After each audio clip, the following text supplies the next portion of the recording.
আসসালামু আলাইকুম ওয়া রাহমাতুল্লাহি ওয়া বারাকাতুহু। আজকের ভিডিওতে খুবই গুরুত্বপূর্ণ বিষয় নিয়ে এসেছি। সে বিষয়টা হলো ছেলে বাচ্চা হোক বা মেয়ে বাচ্চা হোক, মায়ের পেটের ভিতরে কোন পাশে ছেলে বাচ্চা এবং মেয়ে বাচ্চা থাকে আজকের ভিডিওতে আমরা সংক্ষিপ্ত আকারে জানার চেষ্টা করব ইনশাআল্লাহ তাবারক ওয়া তাআলা।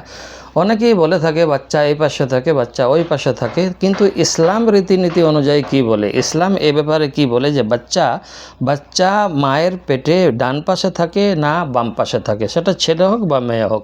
দেখুন, আমরা সর্বপ্রথম বলবো চিকিৎসা বিজ্ঞানের দৃষ্টিতে সর্বপ্রথম আমরা বলবো বাচ্চা মায়ের গর্ভে নড়াচড়া করে, এটা সত্য।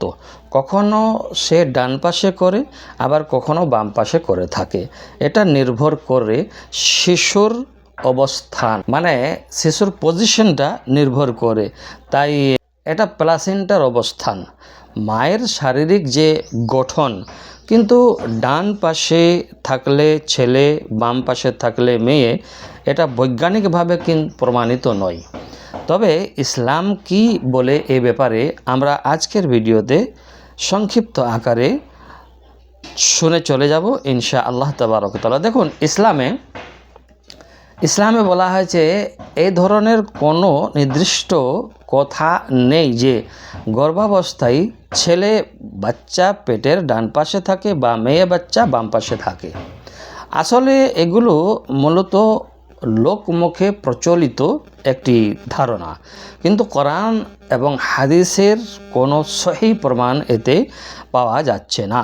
আল কোরআন আল্লাহ তাবারক ওয়া তাআলা যেখানে বলেছেন তিনি যাকে ইচ্ছা কন্যা সন্তান দেন এবং যাকে ইচ্ছা পুত্র সন্তান দেন। সূরা আশ-শূরার মধ্যে 49-50 নম্বর আয়াতের মধ্যে বলা হয়েছে। অর্থাৎ সন্তান ছেলে হবে নাকি মেয়ে হবে, এটা একমাত্র আল্লাহ তাবারক ওয়া তাআলার ইলমে আছে। আল্লাহ তাবারক ওয়া তাআলার ইচ্ছা ও হিকমতের উপরে নির্ভর করে বা নির্ভরশীল। পেটের ডান পাশে বাম পাশের সাথে এর কোনো সম্পর্ক নেই।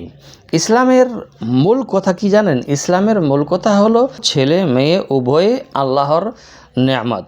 কোনো লিঙ্গকে, ছেলেকে হোক বা মেয়েকে হোক ছোট করা, এটা ইসলামে হারাম করা হয়েছে। তাই গর্ভের